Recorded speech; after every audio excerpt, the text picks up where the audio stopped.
शुरू करते हैं, अब टाइम हो गया। मथेन बंदामी गुरुदेव। हाँ जी। गुरुदेव व्रत पचक वा दीजिएगा। कौन? करना महाराज जी, सुखता महाराज जी। शेर वाला गुरु कर लिया।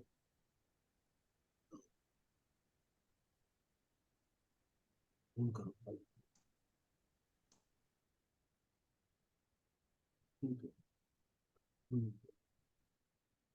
गुरुदेव व्रत पचक वा दीजिएगा। हाँ जी, धारणा प्रमाण। आपका नहीं, वो उसका है।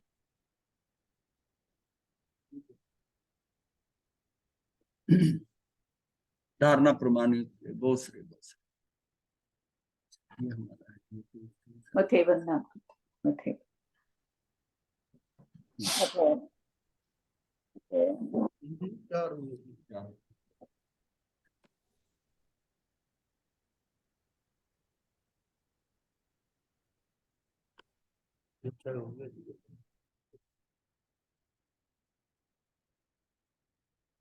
कल हमारी जो चर्चा हो रही थी ना, उसमें अध्यवसाय जो है, अध्यवसाय पे बात हो रही थी कि जीव के अध्यवसाय मतलब असंख्य उसके भाव उठते हैं ना, असंख्य तरह के अध्यवसाय। अब देखिए अध्यवसाय कैसे होते, किसी शब्द को सुनकर उसकी पूरी घटना याद आ जाए, किसी का नाम सुनकर उसके आ जाए, कोई ऐसा रंग देखकर उसका कुछ नजर आ जाए, रंग देखा कहीं पर तो कहाँ का कहाँ चला गया। मतलब साड़ी के रंग से गाड़ी के रंग पे वो सारे रंग मतलब वो कहाँ होगा। तो ये हमारा जो है ना, जितना जो ज्ञान होता है वो सारा लिंक्ड होता है कई जगह। मतलब कई कई सेल ऐसे हैं जिसके अंदर की जैसे मकड़ी का जाला होता है ना, वैसा होता है। एक सेल के 60,000 कनेक्शन, 60,000। जो कभी आप बात याद नहीं आई उस विषय पे जब चलते हैं, आप बात करते हैं, तो आपको वो घटनाएं, एग्जाम्पल, उसने कहा था ऐसा, वो सारा नरेशन याद आता है, आपको लिंक बनता है। इसका मतलब वो जैसी किसी चीज के साथ लिंक बैठता है, उसके कॉरस्पॉन्डिंग जितने भी पॉइंट्स होते हैं वो आपके दिमाग में आने शुरू हो।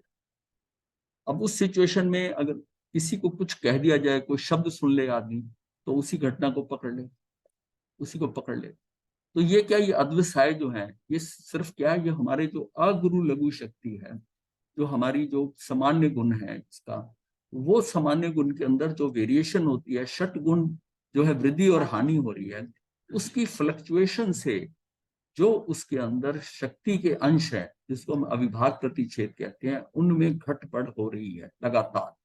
अनंत गुना हो रही है, असंख्यात गुना हो रही है, संख्यात गुना। फिर उसका इतनी हानि हो रही है, अनंत गुण हानि हो रही है, संख्यात गुण हानि हो रही है, संख्यात गुण हानि हो रही है। फिर इनका भाग के अनुसार है, अनंत भाग जो है वो उसका वृद्धि हो रही है। ये तीनों के अंदर संख्यात, असंख्यात और असंख्यात, इसमें तीनों में हो रही है। इसी तरह हानि भागों में हो रही है। ये 12 तरह की क्रिया एक समय में हो रही है। इसका मतलब अगुरु लघु रहता जीव वहीं का वहीं है, पर ये जो उछाल फ्लक्चुएशन हो रही है, ये हमारे भावों को भावों को ऐसा क्यों होता है, इसलिए होता है कि ये जीव के अध्यवसाय होते हैं। ये हम बता रहे हैं कि अध्यवसाय कैसे बनते, कैसे बनते हैं, उसके अंदर कैसे फ्लक्चुएशन आती है, कैसे किसी चीज को सुनकर आपकी भावधारा उधर ही बह जाती है। असंख्य अध्यवसाय होते हैं। वे अध्यवसाय विशुद्ध और अशुद्ध दोनों प्रकार के होते हैं। शुभ और अशुभ अध्यवसाय होते हैं, इसलिए उनके कर्म का बंध होता है। दोनों तरह से कर्म का बंध होगा, शुभ होगा तो पुण्य का बंध होगा, अशुभ होगा तो पाप का होगा। हिंसा जनित कर्म का बंध भी होता है और परिग्रह जनित कर्म का बंध भी होता है। हिंसा के हिसाब से भी होता है। एक आपने कुछ हिंसा नहीं किया, बट आपने कहा ये मेरे पास आ जाए, ये मैं ग्रहण करूं, मैं भी ऐसा खरीदूं, मुझे भी ऐसा मंगवा दो। ये क्या है, ये परिग्रह जनित कर्म का बंध होता है। परिग्रह जनित कि उसको ग्रहण करने का भाव है। इसी प्रकार क्रोध, मान, माया, लोभ जनित कर्म का बंध भी होता है। वह जीव अपने शत्रुओं की हिंसा करता है, इसलिए हिंसा जनित कर्म का बंध होता है। बहुत उलझन भरी बात है कि क्या ऐसा होना संभव है? हाँ, संभव है। ये हमने कर लिया था। हमें वर्तमान के विज्ञान की दृष्टि को भी समझना होगा। हमने मस्तिष्क, मन और वचन को बहुत बड़ा स्थान दे दिया, किंतु हमारे अब क्या है कि मस्तिष्क को भी हम ध्यान देते हैं, मन को, वचन को, लेकिन जैन धर्म में भावों को बहुत ध्यान, भावों के ऊपर पूरा जोर दिया गया। किंतु हमारे ज्ञान का सबसे बड़ा स्रोत है वो अध्यवसाय। आपने किसी को बोला नहीं चाहे कुछ, लेकिन भाव, उसके प्रति भाव आ गया और ये हुआ कि मैं ये बात कहूं। सो रहा है क्या, हो रहा है क्या, किसी का किसी का क्वेश्चन है या किसी गुरुदेव। का सब अभी स्क्रीन पे तो नहीं दिखाई दे रहा, किंतु हमारे ज्ञान का सबसे बड़ा स्रोत है अध्यवसाय। अध्यवसाय के बाद जो ज्ञान होता है,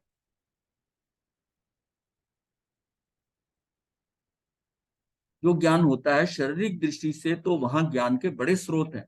वो है हमारी कोशिकाएं, सेल्स हैं, हमारे सेल्स हैं। जिन जीवों के मस्तिष्क नहीं होता, मन नहीं होता, उनकी कोशिकाएं सारा ज्ञान करती हैं। वनस्पति के जीव जितने संवेदनशील होते हैं, मनुष्य उतने संवेदनशील नहीं होते हैं। ये भी हमने जान लिया था कैसे वनस्पति से लोगों के भावों को चेक किया जा सकता है।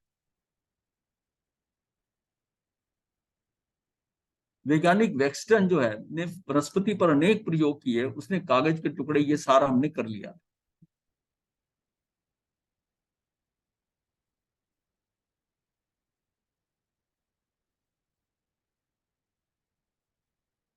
सबसे बड़ी बात वो जो थी कि जब उसने उस पौधे को जलाना चाहा तो उसके अंदर कंपन हो गया, तो पॉलीग्राफ पे उसका ग्राफ बनने लग गया, ईसीजी की तरह जैसा बनता है। और जैसे उसका भाव बदल गया, छोड़ो क्या करना है, वो इतने से ही, उतने भाव आने से वो उसका ही हो।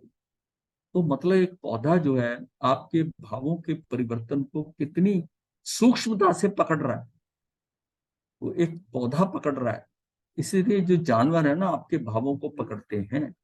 आपके अंदर क्या विचारधारा है, आप डर है कि निडर है, आपके अंदर भय है, निर्भय है, आप उनको हानि पहुंचाना चाहते हैं, उनको कष्ट देना चाहते हैं, तो उस हिसाब से वो पहले ही भाप जाते, पहले ही भाप।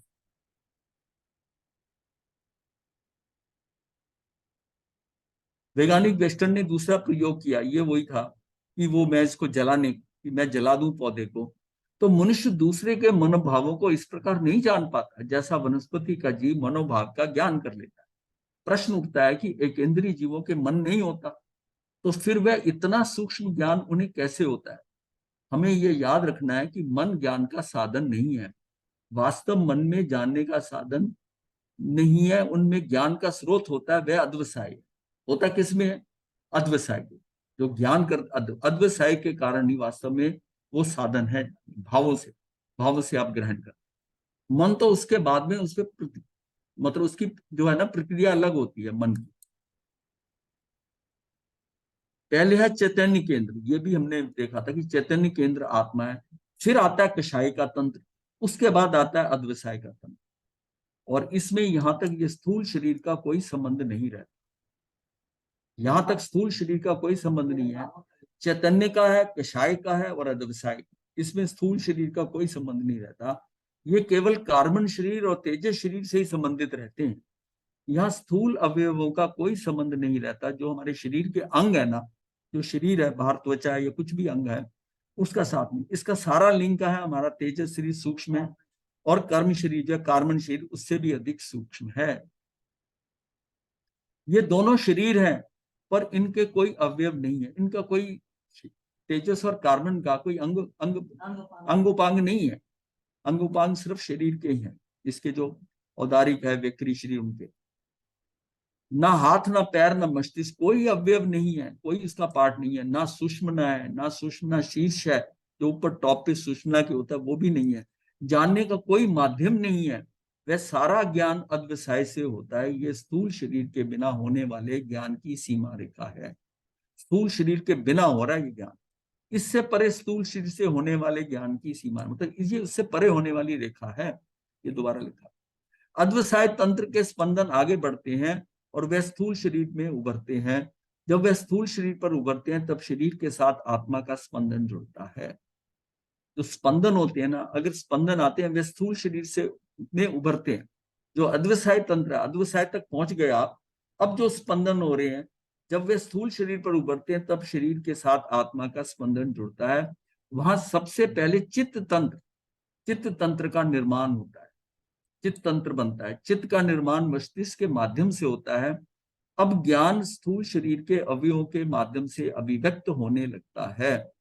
अब वो जो है ना ज्ञान जो है ना, अब स्थूल शरीर के अवयव, उसके अंगों के कारण, हाथ कांप रहा है, ये हो रहा है, डर रहा है, चेहरे का रंग उसका पीला पड़ गया है, वो सारा उसके माध्यम से अभिव्यक्त होने लगता है। जो अंदर भावधारा चल रही है ना, वो फिर लास्ट में आकर शरीर के ऊपर आती, शरीर पे आती है पूरी तरह।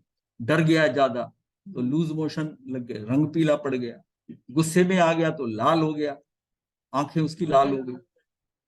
यहाँ ज्ञान अवयवों का सहयोग लेकर ही अभिव्यक्त होता है, यहाँ पर उसका सहयोग लेकर अभिव्यक्त हो पाता है। लेकिन पहले जो क्रिया हो रही है वो कार्बन शरीर से लेकर अंदर ही अंदर हो। चित्त तंत्र केवल ज्ञेय का है, जानने का चित्त तंत्र है, जानने का साधन मात्र है। चित्त जो है ना वो जानने का साधन मात्र है। अद्वसाय की अनेक रश्मियां फूटती हैं, उसके अनेक स्पंदन अनेक दिशाओं में आगे बढ़ते हैं। अद्वसाय का असंख्य स्थान है, लोक के जितने आकाश प्रदेश हैं उतने ही हमारे अद्वसाय हैं। मतलब उसकी कोई सीमा थोड़ी है भावों की। लोक प्रदेश असंख्य है तो अद्वसाय भी असंख्य है।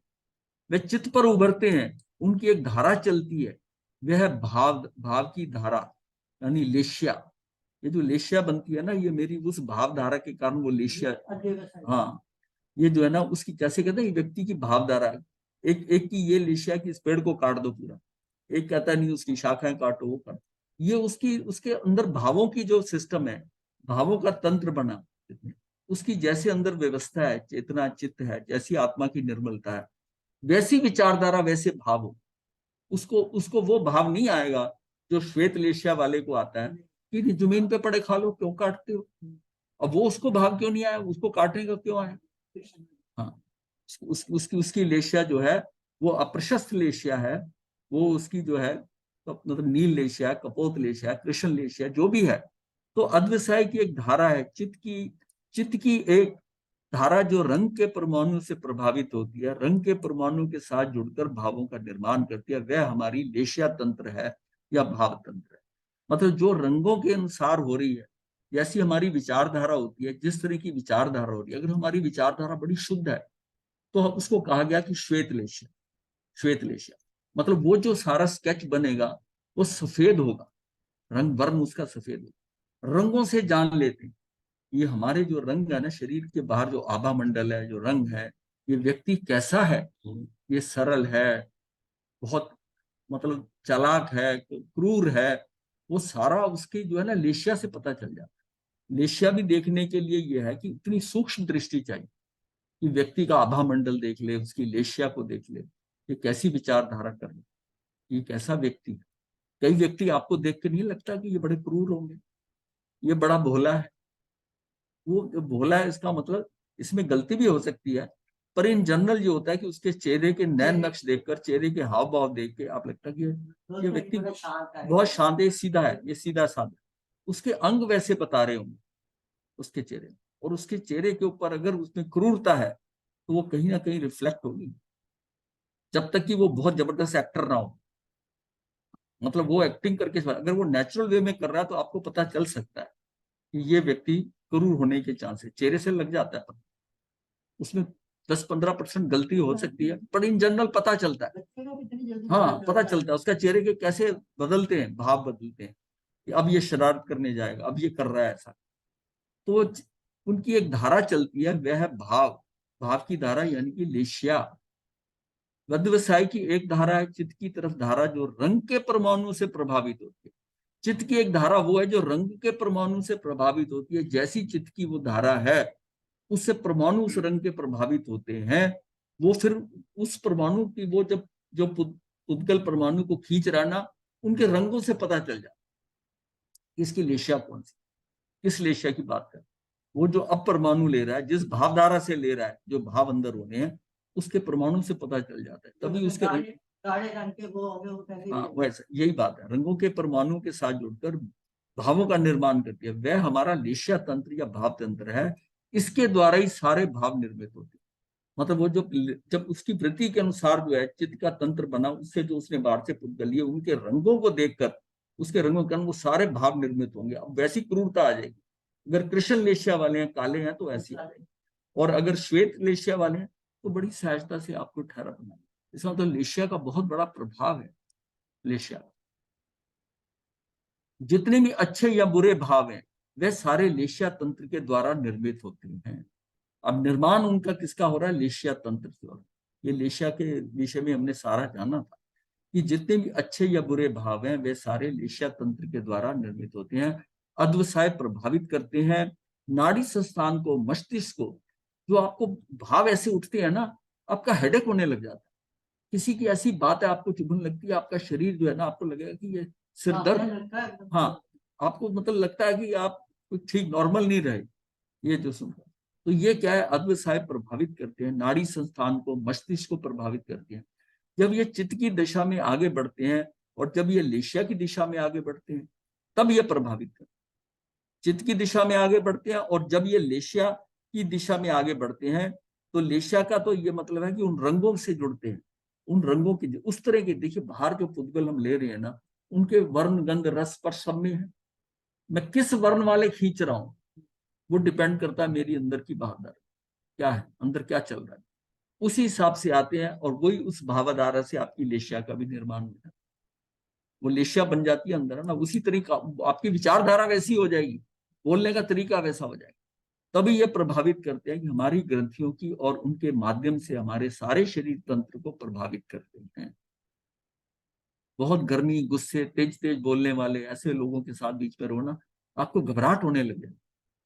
मतलब कहीं, अब जैसे लोग कुप कला में आते हो, कहते बड़ा शांत है, बड़ा कुछ है। इसलिए कि यहाँ का वातावरण ऐसा है। अब यहाँ एक दो शोर मचाने वाले आ जाए, झगड़ने वाले आ जाए, यहाँ का आभा मंडल जो है, मतलब अंदर का सारा जो तंत्र है, हाँ, होता है। तो ये देखा कि ये भावधारा में, मैं आपको इसके एग्जाम्पल बताता हूँ कि हमने एक्सपेरिमेंट ऐसे किए हैं कि जो लोग कंपनी में आते थे ना, वो मुझे कमेंट करते थे कई बार कि सोफे पे बैठते इंतजार कर रहे हैं, रिसेप्शन में बैठे हुए, वो कहते थे आप यहाँ रिसेप्शन में आकर बैठकर बड़ा आनंद है, कोई शोर नहीं मच रहा। क्योंकि जहां वहां फैक्ट्री का शोर, नॉइज सारा क्लोज होता था, अंदर ऐसा कोई शोर नहीं, बड़ा शांत, कोई व्यक्ति डिस्टर्ब नहीं होना चाहिए। और उसका मैंने देखा तरीका क्या था कि किस आते वाले कौन लोग थे, पेमेंट लेने वाले। अब यह है कि जिसको पेमेंट देनी है वो व्यक्ति अगर आया और उसको 2 मिनट में आपने फारिग कर, तो वो बड़ा शांत प्रसन्न होकर आया, चला। तो ये था कि उनकी पेमेंट तैयार होनी चाहिए।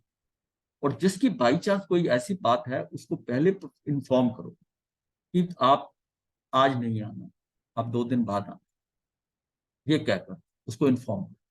और जब इन्फॉर्म करते हो तो वो ठीक है, अपने प्रोग्राम से आएगा। अगर उसको बहुत ज्यादा तेजी होगी तो आपको वो कहेगा नहीं नहीं मुझे जरूर चाहिए। तब देखो कि उसको एडजस्ट कर सकते हो किसी और के साथ, ठीक है हम थोड़ी देर बाद बात करें, फिर किसी और की रखकर उसकी कमी पूरी करो। अगर व्यक्ति दूर बैठा भी आपके साथ जितने लिंक्ड है, वो अगर वो डिस्टर्ब हो रहे हैं, तो वो आपके अपनी कंपनी को और आपके प्रोडक्ट की क्वालिटी को इफेक्ट करना है, कंपनी के एटमॉस्फेयर।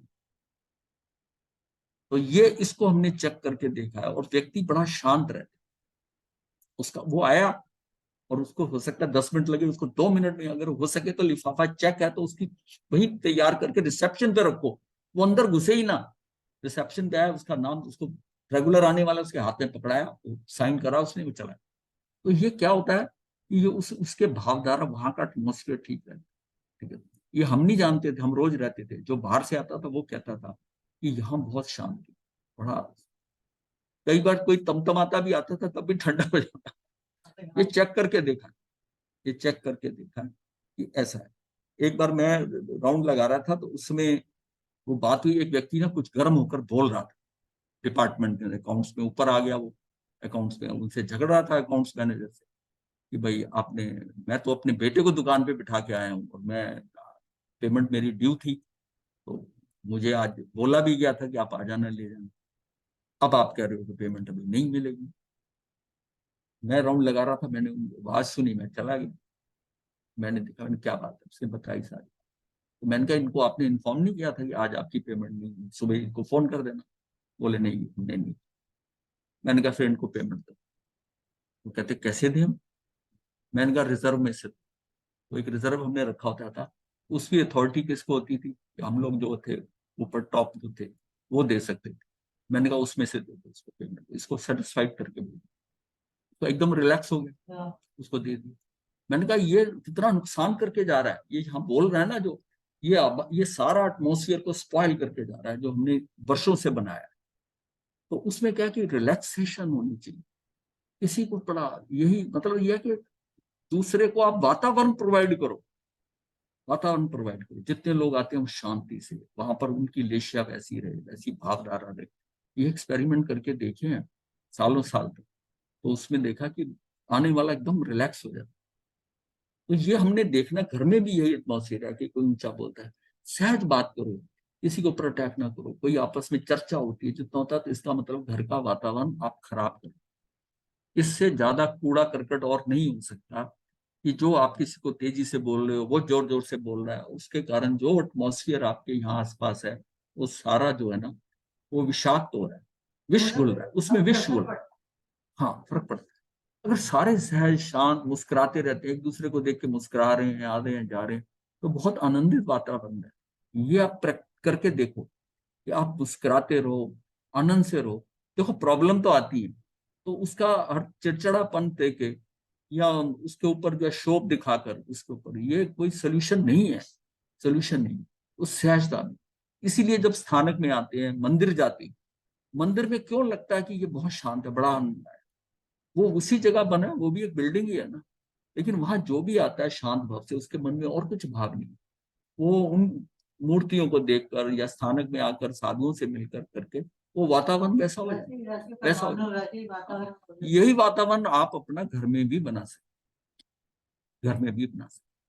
क्यों कहा जाता है कि जो समाई करते हो पूजा के कमरे में करनी है, पूजा का आपका स्थान होना चाहिए, आसन आपका फिक्स होना चाहिए। वो इन्हीं बातों के लिए है कि जो उस समय आप करने के लिए आपको पुद्गल मिलेंगे, वो पुद्गल कितने शुद्ध मिलेंगे उसी जगह में। तो कहीं और कुछ हो भी रहा है, लेकिन यहाँ पर अब पूजा के कमरे के अंदर कुछ नहीं, शांत होकर रिलैक्स होकर बैठे, और जो आए वो भी रिलैक्स हो जाए। तो जब ये सारा क्या है, ये हमारे शरीर को ये सारे प्रभावित करते हैं, हमारी ग्रंथियों को, इनके माध्यम से हमारे सारे शरीर तंत्र को प्रभावित करते हैं। अब इस तंत्र से निकल के जाते हैं, जब आदमी बाहर जाता है तो उसमें क्या रिलैक्सेशन ही होती है ना। नई जगह जाते हैं, शांत जगह है, कोई अच्छा एटमॉस्फेयर है, अब बड़े रिलैक्स हो जाते हैं शरीर। क्यों हो जाते हैं? ग्रीनरी है, सुंदर पेड़ है, पहाड़ है, उसके तो सारा इफेक्ट कर रहे हैं आप। लेशिया की एक परिभाषा है, कर्म निर्जर, यानी कि ये क्या, कर्म का झरना है। लेशिया कर्म का झरना है, कर्म का प्रवाह है। कर्म के प्रवाह जो प्रवाहित होकर बाहर आते हैं, वे ग्रंथियों के माध्यम से बाहर आते हैं। ये ग्रंथियों के स्राव, उनके जो बहाव है ना, जो उसमें से रिस रहा है ग्रंथियों से, ग्रंथियों के रसायन, रसानुबंध, यानी कर्म का अनुभाग बंध है, अनुभाग भी रसायन है। जो अनुभाग बंद होता है वो भी रसायन है, रसायनु कहते हैं ना। एक्चुअल में ये भौतिक में ये रसायन है, अंदर बैठा है। उसकी उसकी कितना गाढ़ा है, कितना पतला है, ये उसका फर्क है कि कितना आपने उसको कितना गर्म किया है। वो रसायन जो बना है ना, यानी कि ये बिल्कुल अगर समझने के लिए, ये एक तार की चाशनी है, ये 2 तार की चाशनी है, 3 तार की। वो ऐसे करते हो तो 3 बार चाशनी होती। एक बार की चाशनी मतलब बड़ी हल्की है, पतली है, एक तार की। मतलब जितना पानी डाल के बनाया, फिर उसको और पानी सुखा दिया तो 2 तार की हो गई, और गर्म कर दिया चाशनी, वो गाढ़ी हो गई तो 3 तार की। ये बढ़ रहा है ना। अब उस चाशनी से जो होगा ना, जैसे तो 3 तार है, इसी तरह हम किस लेवल के क्रोधित थे, किस लेवल की बात थी, उसके अनुसार उसका रस पड़ जाए। तो ये, हालांकि ये सारा भौतिकता कैसे हो रहा है, ये उसमें रसायन कैसे पड़ रहा है।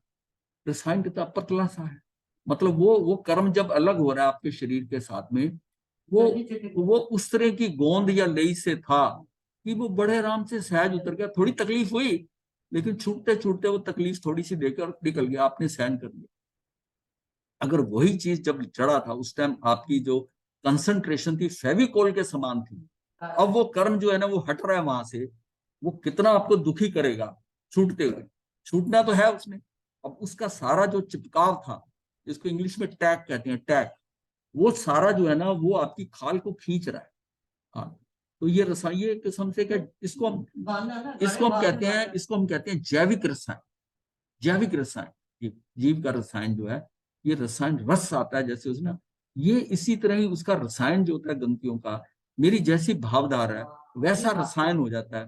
और अब उस रसायन से जो कर्म आए हैं, जो बाहर कर्माणु से, परमाणु, हाँ, जो कारम वर्गना के जो आए परमाणु आए हैं, वो जो चिपक रहे हैं, उसको आपने जो स्टिकिंग पावर दी है, क्योंकि वो लेशिया के द्वारा दिया, उस टाइम जो पावर दिया वो बड़ी स्ट्रॉन्ग पावर दे दी थी, क्योंकि आपकी जो चिपकाने वाली चीज थी वो बहुत तीव्र थी।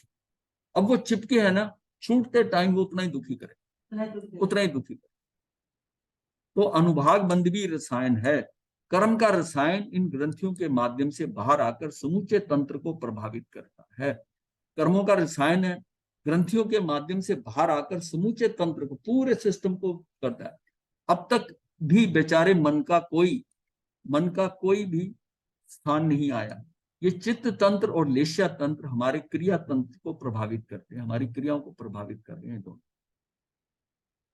क्रिया तंत्र के 3 अंग हैं। अब क्रिया जब करते हैं ना, क्रिया तंत्र बनता है, इसके में मन वचन और शरीर काया है, ये क्रिया तंत्र है। इससे पहले आपका चित्त तंत्र और लेशिया तंत्र ने क्रिया तंत्र को प्रभावित कर दिया। अब क्रिया तंत्र जैसा प्रभावित करा आपका, आपके योग उसी के अनुसार हो जाएगी, उसी क्रिया के अनुसार हो जाएगी कि आपके चित्त में क्या चल रहा था। और लेशिया तंत्र जो बना बाहर से, जो पुद्गलीय कौन से वर्ण के लिए, कृष्ण के हैं, कपोत हैं, वो सारे जो हैं जैसे है, या वो श्वेत है, बिल्कुल शुद्ध है, तो वो हमारी क्रिया तंत्र को प्रभावित करे। मान लिया श्वेत ली है, तो वो क्रिया जो करेगा ना, बड़ी सहज से, बड़े प्यार से, बड़े आराम से करेगा। और जिसकी कृष्ण लेशिया वाले हैं, वो एकदम तेजी से करेगा। और इतनी तीव्रता होगी तो वो हमारे जितने जो हम बाहर से प्रदेश ले रहे हैं, वो प्रदेश जो है ज्यादा संख्या में है, क्योंकि आपके योगों में तीव्रता है। योग तो उसकी प्रदेश बंद और प्रकृति बंद को कंट्रोल करते हैं। और जो कषाय है, ये आपका उसको चिपकाता है। तो उससे पहले जो कषाय के कारण क्या हुआ, उस कषाय के कारण आपकी लेशिया बदली, लेशिया से उसकी चिपकने की पावर अब आकर वो आके चिपक गए उसके साथ में। तो जैसे जैसे हमने चिपकाए हैं, इसको हम कहते हैं रसाणु कह देते हैं। जैसा जैसा उनमें रस डाला है, छूटते टाइम वो ऐसे ही रसायन। जब कर्म बंधे थे 90 लाख जो है भव, पहले 99 लाख, उन 99 लाख भवों में जब उस टाइम बांधे थे, उस समय जब बांधे थे, वो कर्म अब छूट रहे हैं, वो उतना ही दुख देंगे जैसा उस बच्चे ने उसमें एक्सपीरियंस किया था। वो उसका ये फल ये मिल रहा है। तो उसमें क्या है कि उसके साथ उसका लिंक है, उसकी स्थिति बंद के साथ वो भी अनुभाग जो है ना साथ ही आ रहे हैं। तो स्थिति छूटते हुए ये नहीं कि वो हल्का होने वाली बात अलग है, ये तो उतना ही देंगे क्योंकि ये निकाचित बंद था। तो ये निकलेगा तो ये आएगा ही, ये बांधा ऐसे। तो क्रिया तंत्र के 3 अंग हैं, ये मन, वचन और शरीर। यहां से क्रिया के अंदर है।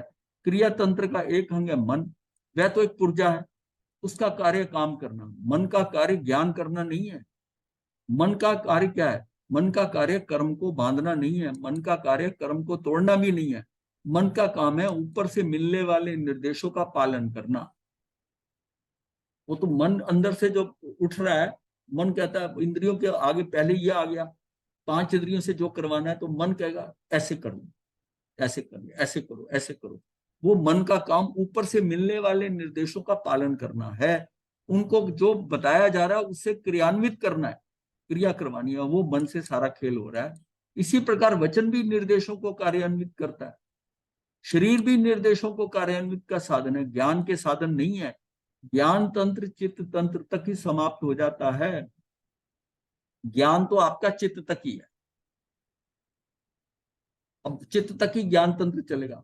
लेशिया तंत्र में आपका ज्ञान नहीं है, वो पौद्गलिक आ रहे हैं, पुद्गल आ रहे हैं, उन पुद्गलों से कर रहे हैं। ये सारा काम सिर्फ पौद्गलिक हो गया। तो ज्ञान का खत्म कहाँ हो गया कि ज्ञान तंत्र चित्त तंत्र तक ही समाप्त हो जाता है। भाव तंत्र लेशिया तंत्र तक समाप्त हो जाता है। भाव जो है हमारे, वो लेशिया तंत्र तक आके समाप्त हो जाते हैं। इन दोनों की निर्देशों को क्रियान्वित करने के लिए क्रिया तंत्र सक्रिय होता है। इसके ये 3 करने वाले मन, वचन और शरीर। अब प्रोसेस आपको समझ आ गया कि ये कैसे क्रिया तंत्र सक्रिय होता है। उससे पहले लेशिया तंत्र है, उससे पहले क्या चित्त तंत्र है, चित्त से पहले ज्ञान तंत्र है। ज्ञान आपकी इंफॉर्मेशन है, ज्ञान आपके पास ऑलरेडी स्टोर्ड है, उससे आपका चित्त तंत्र, ज्ञान तंत्र चित्त तंत्र तक समाप्त हो जाता है। चित्त की बात आई, वहां ज्ञान आपका समाप्त हो गया। चित्त करेगा जैसे मन में आ गया, भाव उठा और चित्त ने वैसा करना शुरू कर दिया। ये मतलब ये कितना बड़ा एक दूसरे के ऊपर रिस्पॉन्सिबिलिटी ले रहे हैं, कैसे ये सारा सक्रिय होकर और ये तीनों कर रहे हैं। अल्टीमेटली एग्जीक्यूट किसने करना है? मन। हाँ, मन वचन शरीर से होना है, और मन से बात होगी तो मन के बाद में वचन और शरीर। सबसे पावरफुल इसमें मन है, मन है। ये तीनों काम करते हैं। मन का काम है स्मृति करना, कल्पना करना, चिंतन करना। ये सारा क्या स्मृति रहती है। मन को पता पहले ऐसे किया था तो फंस गए थे, इस बार ऐसे करना, वैसा मत करना जैसे पहले किया है। वो जो डायरेक्शन अंदर से मिल रही है वो कहां से आ रही है? आ रही पीछे से, पीछे से आ रही। चेतना आपकी बता रही है, मन को तो वो भी उद्गल है पीछे से, या भावों से कह दो, भाव मन जिसे कह दो। लेकिन ये आगे जो करने के लिए निर्देश दे रहा है, उसमें करेक्शन जो कर रहा है, वो फिर इंद्रियों तो कुछ नहीं जानती ना, तो इंद्रियों को उस तरह से करने के लिए कह रहा है। मन क्रिया तंत्र का एक अंग है, ये सेवक है, इसका काम निर्देशों का पालन करना है। ये ना अच्छा करता है ना बुरा। अच्छे या बुरे का सारा दायित्व तो स्वामी का होता है, सेवक या कर्मचारी का नहीं है। चाहे कर्ता सेवक और कर्मचारी हो, स्वामी ये नहीं कह सकता कि मैंने नहीं किया, मैं नहीं इसका रिस्पॉन्सिबल। वो मालिक को ही पकड़ेंगे। मन मात्र एक नौकर है, इसका काम स्वामी की आज्ञा का पालन करना। और स्वामी कौन है? पीछे चित्त। चित्त में जो बात आ गई है ना, चित्त डायरेक्ट कर रहा है, वो चेतना का अंग है, वो चेतना से वहां से आ रहा है निर्देश आ रहा है। और मन जो है उसको एक नौकर एग्जीक्यूट कर रहा है, और मन को करने के लिए आगे इंद्रियां मिली हुई। मन इंद्रियों से काम करवाता है, मन इंद्रियों से काम करवा देता है। किंतु सारा दोष मन पर ही मढ़ा जाता है, यही सामने आता है। आदेश देने वाला सामने नहीं आता, वे पर्दे के पीछे खड़ा है। ये तो मतलब है ना, जैसे ऊपर से इंफॉर्मेशन चलती है प्राइम मिनिस्टर से करते करते, नीचे जो आकर डिपार्टमेंट मिनिस्ट्री के अंदर जो अंडर सेक्रेटरी है, अल्टीमेटली ऑर्डर उसका निकलना है। तो लोग समझते हैं ये गड़बड़ कर रहा है, और उसको निर्देश कहां से मिला है? निर्देश कहां से मिला है? वो अच्छा, जो आदेश देने वाला वो सामने नहीं आता, वो पर्दे के पीछे खड़ा होता है। अब कंपनी का जो मैनेजर होते हैं, कंपनी का मालिक कुछ कहता है, वो एग्जीक्यूट मैनेजर करते हैं, तो वर्कर तो मैनेजर को बुरा समझता है। वैसी है, वो पर्दे के पीछे है। जब तक वो ये ना कहे कि ये ऑर्डर पीछे से हुआ है, वो तो उसी को कहेंगे। अद्वसाय और चित्त ने मन को जो काम सौंपा है वो निर्वाह करता है, उसका निर्वाह करता है। अद्वसाय और चित्त ने भाव हुए, भाव से चित्त हुआ, चित्त ने मन को जो काम सौंपा वो उसका निर्वहन करता है, उसको निर्वाह करता है। उसका मूल है द्रव्य आत्मा, मूल है चैतन्य। सारा खेल जो पीछे है वो द्रव्य आत्मा का, और मूल है चैतन्य। इसका पहला वलय, उस पर पहला वलय है कषाय तंत्र का, दूसरा वलय है योग तंत्र का। योग का अर्थ है प्रवृत्ति। मन योग का ही अंग है, मन जो है योग का ही अंग है। इसका स्वभाव है प्रवृत्ति करना, वचन का काम है प्रवृत्ति करना, वही कार्य शरीर का। ये सारे प्रवृत्ति करने वाले। पर वृत्ति कहाँ पड़ी है? वो अंदर पड़ी है।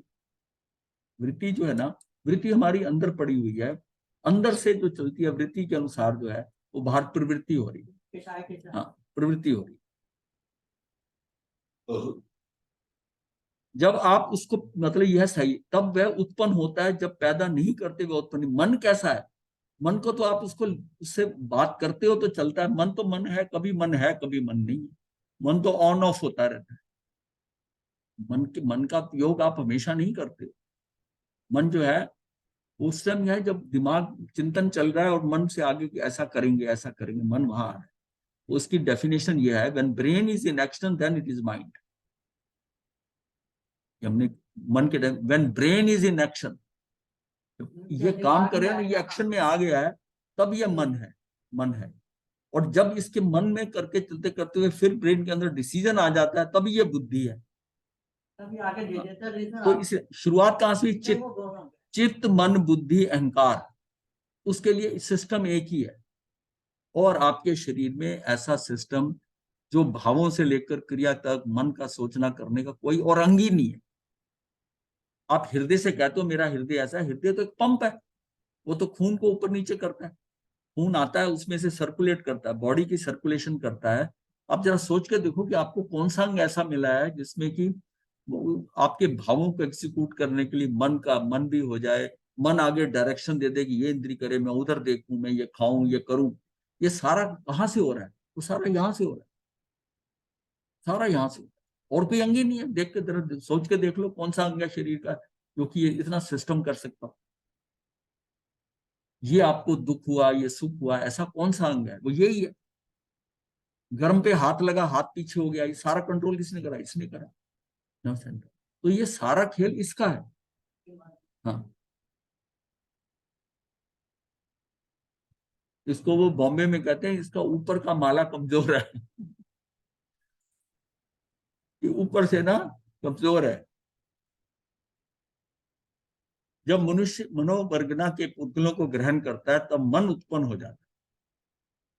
मन जो है मनोवर्गना लेगा, उसके पास अपना कुछ नहीं, वो तो एक सिस्टम है। ये सिस्टम जो है, ये पूरा अगर ब्रेन जो खोपड़ी है, ये सिस्टम है, इसको मस्तिष्क कर लो, कुछ कर लो, ये तो एक इक्विपमेंट है वाले। अब इसकी फंक्शनिंग कैसे हो रही है, कैसी भावधारा हो रही है, उन भावों के अनुसार कैसे अंदर पेशाय हो रहा है, सब हो रहा है, ये सारा खेल यहाँ का है, यहाँ का खेल है। जब मनुष्य मनोवर्गना के पुतगलों को ग्रहण करता है तब मन उत्पन्न हो जाता है। जब अपने मनोवर्गना के पुतगल को ग्रहण करने की भावना नहीं हो तो मन नहीं बनेगा। मन को जब चाहे तब पैदा कर सकते हैं, नहीं चाहे तो पैदा नहीं कर सकते मन को। राम मन को कितना वो देते हैं, मन नहीं, मन नहीं, हाँ, इसलिए जब ध्यान कहा जाता है ना, मन नहीं। ध्यान ध्यान मन का विश्राम है। रात को सोना जो है वो इंद्रियों का विश्राम है। रात को सोते हैं, ये इंद्रियों को विश्राम मिलता है। ध्यान मन का विश्राम है। जब आप ध्यान नहीं होते हो, कुछ क्रिया नहीं, मन वचन कुछ नहीं कर रहे कभी, पूरा डगर। अगर मन से सोचना बंद है तो ये इसका विश्राम हो। अगर आपका मन चलित रहता है तब विश्राम नहीं है। और मन का ही विश्राम होता है। जब मन भी विश्राम करता है तब आपको वो जो सुख प्राप्त होता है, वो क्या होता है, हमारे ब्रेन के अंदर अल्फा रेज है। जब मेरा मन भी नहीं काम कर रहा, कोई योग नहीं काम कर रहा शरीर के अंदर, तब उसमें अल्फा रेज पैदा होती, तो उसमें रेज पैदा होती है और वो मुझे सुख का स्पंदन कराती है, मुझे सुख महसूस होता है। सुख का अनुभव कहाँ हो रहा है? वो भी वही हो रहा है। वो सुख मुझे शरीर के अंग से थोड़ी पता चल रहा है, वो भी सुख अंदर हो रहा है। बहुत सुख, आज बहुत आनंद आया, वो क्या वही सुख खा।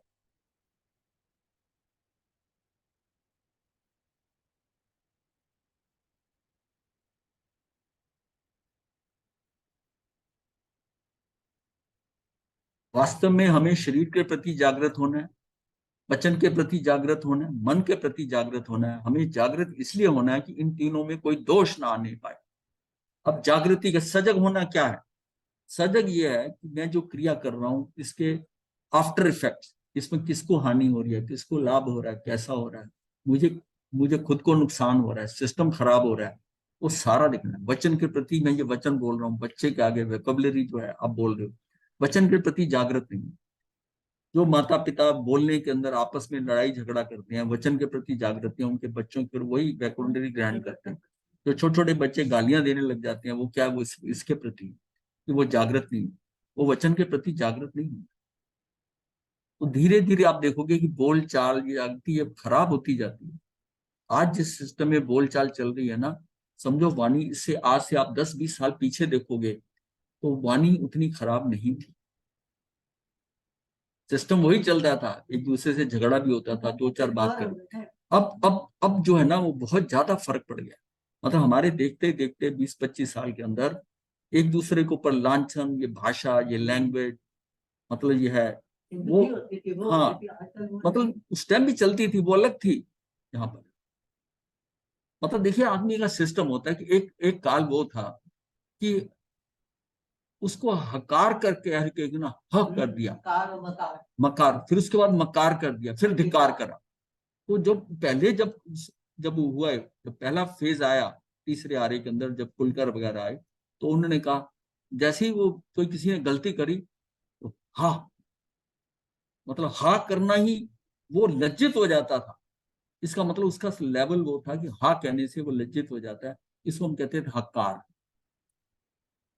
फिर मक्कार, मक्कार का आ गया, और फिर धिक्कार आया, तीसरे फेज में धिक्कार आया। तो धिक्कार करना भी सब, वो धिक्कार कह दे कोई है ना, तो उसकी उसको लज्जित, वो लज्जा से इतना इतना इफेक्ट थे ये वर्ड्स, वर्ड्स इफेक्टिव थे कि पंचों ने ये बात कह दिया, इतना इफेक्ट था। आज कितने हम शेम प्रूफ हो गए हैं, आज किसी को कुछ करे परवाह ही नहीं करता। होती जगह वो हकार मकार धिकार जो था कितने इफेक्टिव थे। तो अब धीरे धीरे हम इतना हो गया कि अब इतने हैबिचुअल हो गए हैं लोग, एक दूसरे को पता नहीं क्या क्या बोल देते, इतने तीक्ष्ण ऐसे तीखे शब्द भी बोल देते। तो हमारे अद्वसाय जब क्रिया तंत्र को राजी रखते हैं तो वह उनका पूरा काम करता है। अद्वसाय जब है क्रिया तंत्र के साथ, हमारे अद्वसाय जब क्रिया तंत्र को राजी रखते हैं तो वह उनका पूरा सहयोग करता है। यदि हम उल्टा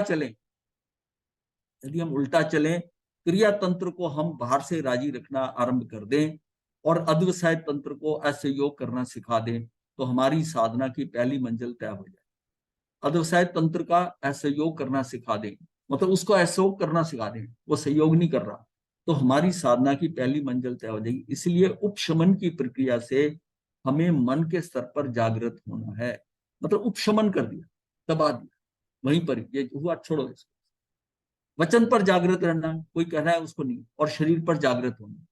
अब शरीर पर जागृत नहीं होगा तो लोग थप्पड़ मार देते, कुछ कर देते, इसका मतलब शरीर से जागृति हट गई थी। मतलब घटना ऐसी होती है, जिसने मारा ना उसको ही नहीं पता मैंने कब मार दिया, वो था गुस्से में आया, मैंने लगा दी, गुस्से में लगा दी। अब क्या है, अब उसका रिजल्ट आता, उसने 4 लगा दी, लड़ाई हो गई, भाई तुमने हाथ क्यों चलाया। तो यह हुआ कि शरीर के स्तर पर वो जागृत नहीं रहा, शरीर आउट ऑफ कंट्रोल हो गया। वो जो गुस्सा था वो पूरे शरीर के अंदर इतना हिल गया कि उसको कुछ समझ नहीं आया कि मैं बोल क्या रहा हूँ, गालियां दे रहा हूँ, थप्पड़ मार दिया। ये हालत होती है। ये शरीर जो है ना, जबकि हम एक किस्म से वो बेहोश हो गया, उसको कोई होश ही नहीं रहा।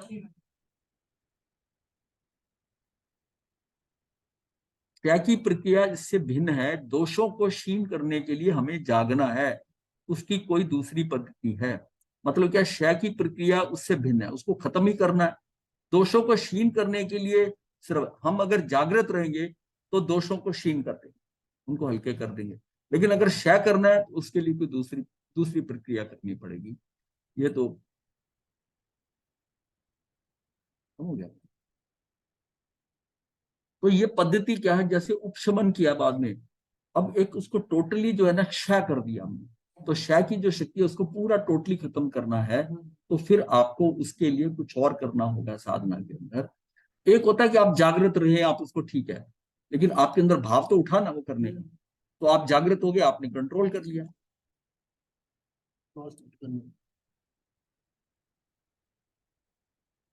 क्रिया और भाव की उपेक्षा द्रव्यों में विशेषता, ये नया सब्जेक्ट है। अनंत धर्मात्मक वस्तु, अनेकांत में वस्तु, मतलब वस्तु में अनेक धर्म है।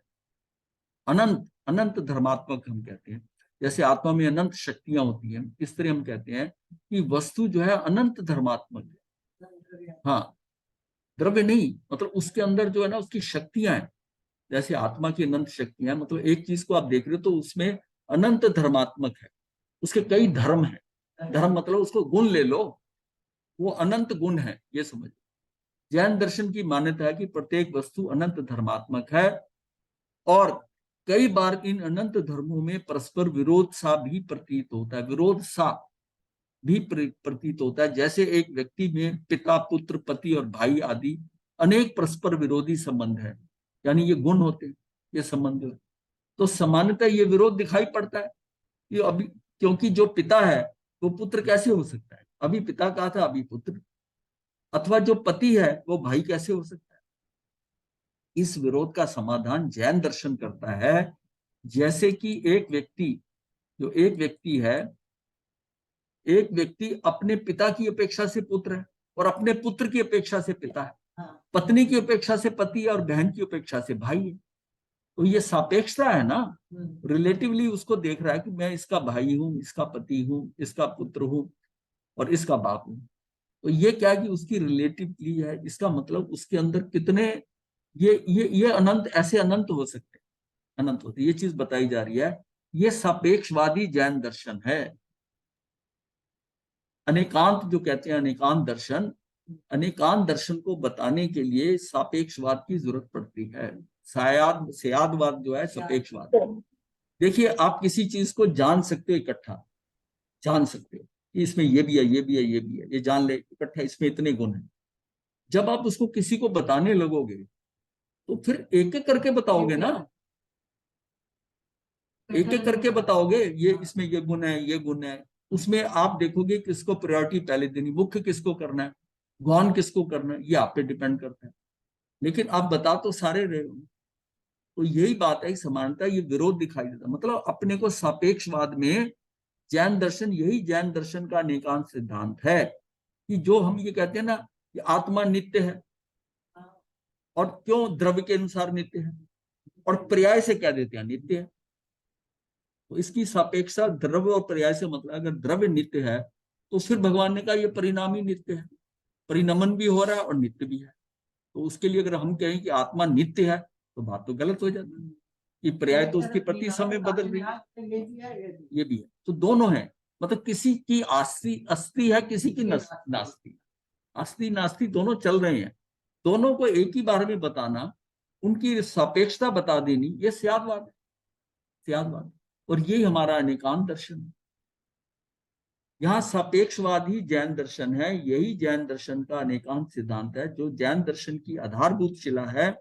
आत्मा द्रव्य से नित्य होते हुए पर्याय से अनित्य है, और पर्याय से अनित्य होते हुए द्रव्य से नित्य है। अब जब ये भगवान ये बताते थे ना कई बार, तो लोग कहते थे महावीर बड़े कंफ्यूज हैं, वो कहते हैं ये भी है, ये भी है, कभी कहते हैं ये अनित्य है, फिर साथ में कहते हैं अनित्य भी है। भाई एक बताओ ना। तो लोगों को उस टाइम समझ नहीं आ रहा था, तो बाहर जब निकलते थे समोसरन से चर्चा करते थे, भगवान क्या बताते हैं कि आत्मा नित्य भी है और आत्मा अनित्य भी है। तो ये क्या है, ये तो मतलब इनको कंफ्यूजन है, ये समझ। वो दोनों चीजें बता रहे हैं, वो सारी बात तो उनको समझ नहीं आ रही। तो द्रव्य से नित्य है ऐसा यथार्थ मानने का नाम अनेकांत दर्शन है। त्रिगुणात्मक वस्तु है। लोक के प्रत्येक लोक के प्रत्येक पदार्थ में उत्पाद, व्यय और ध्रुव, ध्रुव क्या मतलब है, स्थिरता, स्थिरता। एक में तो उत्पाद हो रहा है, व्यय हो रहा है, और ये ध्रुव मतलब स्थिरता है, और तीनों एक ही समय में हो रहे हैं। तो देखा जाए तो क्या उत्पाद हो रहा है, क्या व्यय हो रहा है, क्या ध्रुव होता है, तो सारा जो है एक ही समय में सब कुछ हो रहा है। ये तीनों ही गुण पाए जाते हैं, यही जैन दर्शन की दृष्टि से वस्तु का स्वरूप है। भगवान ने अगर वस्तु का स्वरूप बताया तो वो यही बताया कि त्रिगुणात्मक है वस्तु, जो भी है वो तीनों गुण है, उसमें उत्पाद भी होगा, व्यय भी होगा, चाहे वो चेतन है चाहे अचेतन है। चेतन उत्पाद व्यय ध्रुव युक्तम सत्य, तत्वार सूत्र का 5:30 का ये सूत्र है कि उत्पाद व्यय ध्रुव युक्तम ही सत्य है। सत्य का मतलब ये द्रव्य है, सत्य, इसका अस्तित्व है, अस्तित्व। हर वस्तु में अस्तित्व और नास्तित्व साथ साथ उपलब्ध होते हैं। जो वस्तु को सदरूप तद्रूप मानते हैं, इस कथन में संदेह होने लगता है। इन संदेहशील व्यक्तियों को संदेह से ऊपर उठकर तत्व ज्ञान के धरातल पर पहुंचने के लिए जैन दर्शन के अनेकांत सिद्धांत को सम्यक्तया जानना पड़ेगा कि सद द्रव्य लक्षणम, ये लक्षण क्या मतलब, सारे सत्ता जो है ना द्रव्य का लक्षण है, मतलब उसका अस्तित्व रहेगा। सद द्रव्य लक्षणम गुण पर्यायवद द्रव्यम, कि जो द्रव्य है उसमें गुण पर्याय भी होगी, ये भी उसमें तत्पाठ सूत्र में। वस्तु के चार नाम, अब देखिए कई बार कंफ्यूजन होता है, हम जो चार द्रव्य क्षेत्र काल भाव से उसके चार नाम है। द्रव्य की उपेक्षा से हम इसको पदार्थ कहते हैं, द्रव्य की उपेक्षा से पदार्थ, क्षेत्र की उपेक्षा से अस्थिकाय कहते हैं। अब कई बार दिगंबर मान्यता में हम कहते हैं 9 तत्व, तो साफ है। वो 7 तत्व कहते हैं, लेकिन जब पदार्थ कहोगे ना, पदार्थ वो 9 ही कहते हैं, पदार्थ 9 ही कहते हैं, वो तत्व 7 कहते हैं, 7 कहते हैं। क्षेत्र की उपेक्षा से अस्थिकाय, अगर क्षेत्र की बात कर रहे हैं तो इसका फैलाव की बात करें, कितने क्षेत्र में, तो तब हम कहते हैं अस्थिकाय। और काल के लिए कह देते हैं अनास्तिकाय, क्योंकि वो एक प्रदेश वाला है तो उसका फैलाव नहीं हो सकता, तो एक काल है। बाकी सारे के सारे 5 द्रव्य हैं, उसको हम कहते हैं कि उनका धर्मास्तिकाय, अधर्मास्तिकाय, सब में अस्थिकाय, अस्थिकाय। काल की उपेक्षा से द्रव्य है, द्रवित हो रहा है प्रति समय, ये जो है ना द्रव्यत्व हो रहा है, ये जो है काल की उपेक्षा से उसे द्रव्य कहते हैं, काल की उपेक्षा से। और भाव की उपेक्षा से तत्व कहते हैं। ये जो जीव अजीव है उनके भावों के अकॉर्डिंग तत्व कहे जा रहे हैं। वही जो द्रव्य है, जो जिसको हम द्रव्य कहते थे उसको हम तत्व कहने लगे।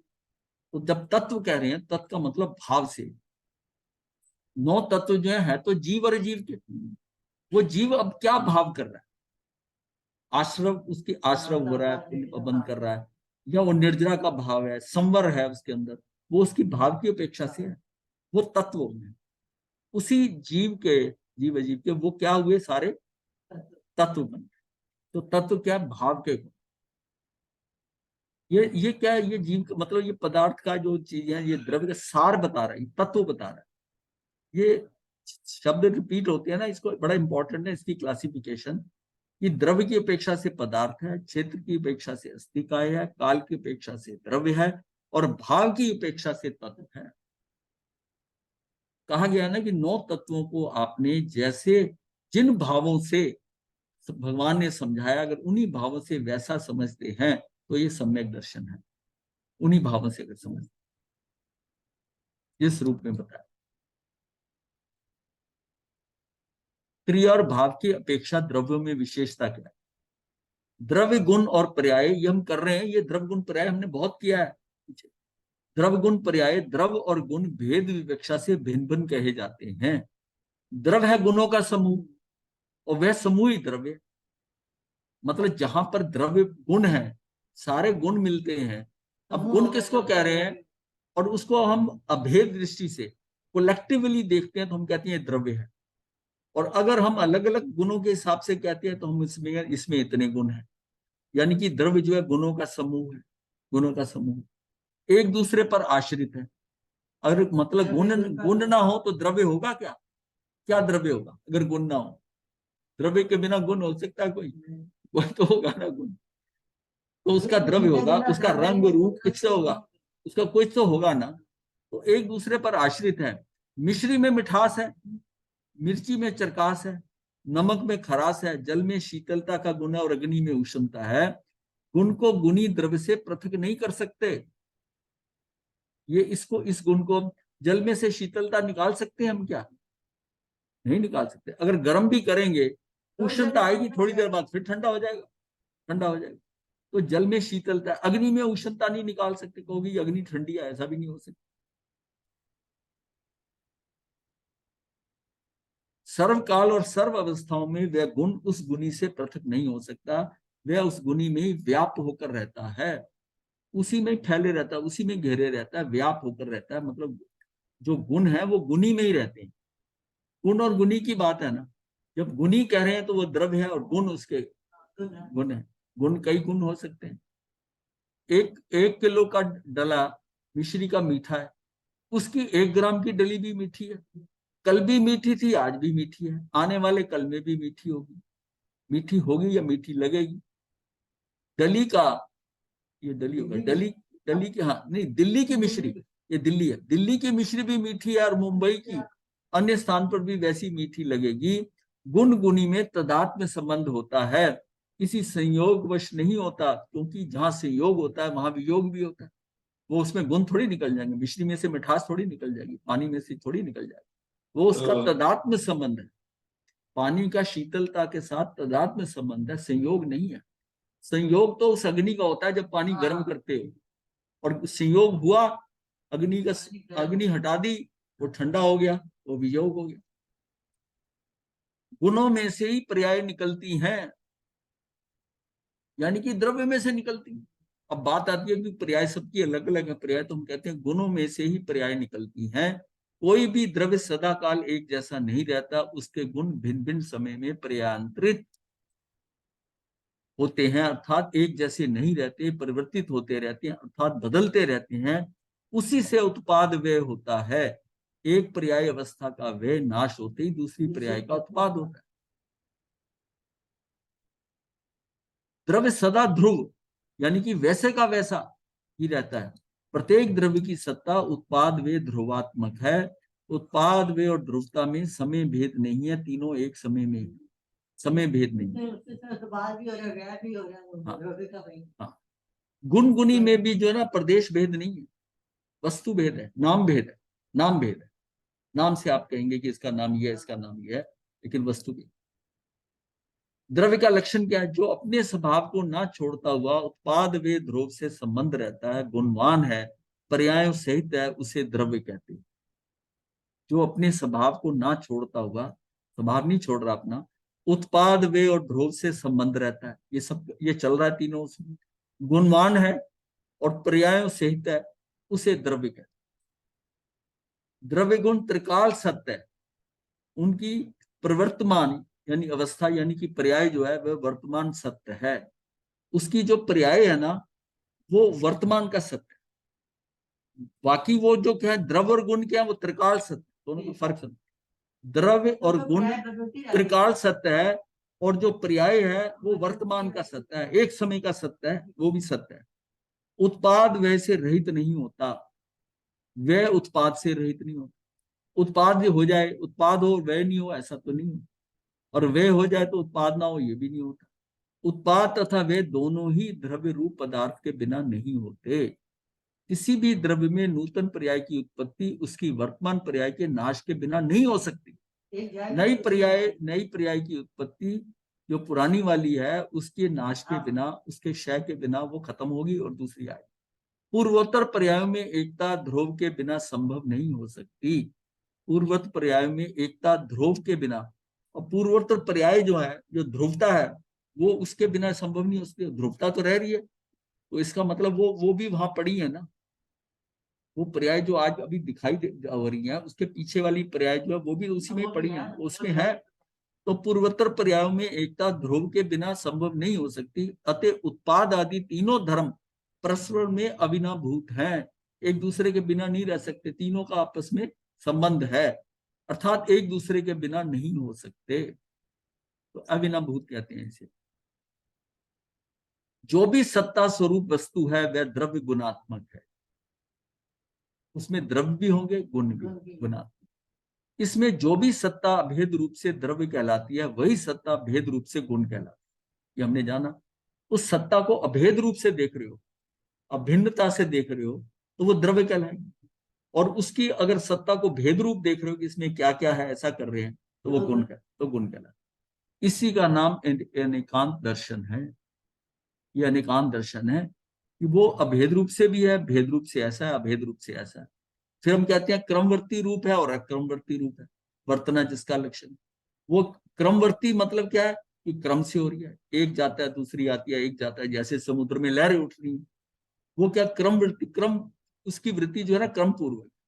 और एक अक्रम है, अक्रम का मतलब एक एकदम सारी इकट्ठी, युगपत सारी एकदम इकट्ठी। जैसे कि द्रव्य में गुण है ना, गुण एक समय में सारी एकदम हाँ जागृत है, वो सारे गुण ऐसे हैं, लेकिन पर्याय एक एक समय की है, एक एक समय की, इसलिए पर्याय को क्रमवर्ती कहा है और इसको हाँ।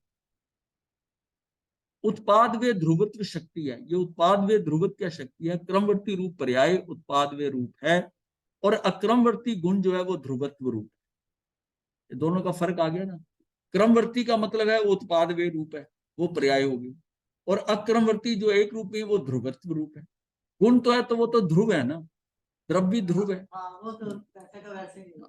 आत्मा अनंत शक्तियों का पिंड है, उसमें एक त्रिकालिक उत्पाद वे ध्रुवत्व शक्ति है, 47 शक्तियों में 18वीं शक्ति है।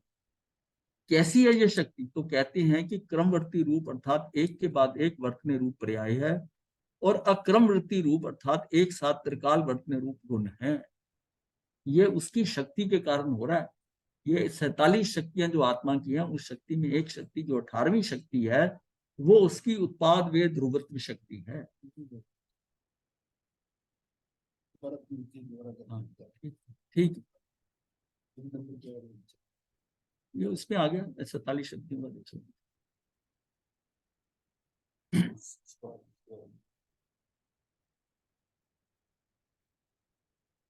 ये क्योंकि द्रव्य गुण पर्याय ये बहुत दिनों बाद किया है, ये वहां पर मई जून के महीने में जब किया था पिछले साल। अब थोड़ा सा लग रहा होगा भारी, ये कुछ नहीं, ये बिल्कुल सहजता से समझिए। द्रव्य गुण पर्याय ये बहुत आगे काम आना है, जो निष्कर्ष निकलेंगे द्रव्य गुण पर्याय के, ये इसको आपको समझना बहुत जरूरी है। द्रव्य गुण पर्याय ये समझना जरूरी है, इसके बिना आपको तो ना तो समय सार समझ आ सकता है ना नियम सार आ सकता है, तो कुछ भी नहीं समझ में आएगा। ये बहुत जानना जरूरी है इसको जानना मतलब समझना, समझने की जरूरत है कि द्रव्य क्या होता है, गुण क्या होता है, पर्याय क्या होती है, ये आपको समझ। थोड़ा सा और कल फिर थोड़ा रिपीट करेंगे तो आ जाएगा थोड़ा समझ में। गुरुदेव की आज्ञा से चत्तारि मंगलम अरिहंता मंगलम सिद्धा मंगलम साहू मंगलम केवली पनतो धम्मो मंगलम चत्तारि लुगुत्मा अरिहंता लुगुत्मा सिद्धा लुगुत्मा साहू लुगुत्मा केवली पनतो धम्मो लुगुत्मो चत्तारि शरणम पवज्जामि अरिहंते शरणम पवज्जामि सिद्धे शरणम पवज्जामि साहू शरणम पवज्जामि केवली पनत्तम धम्मम शरणम पवज्जामि। ये 4 शरणें दुख हरने और न शरणा कोई, जो भक्त्राणी करे आचरण उसका। जय वंदामि मथे शिक्षादा वंदामि मत्स्य जय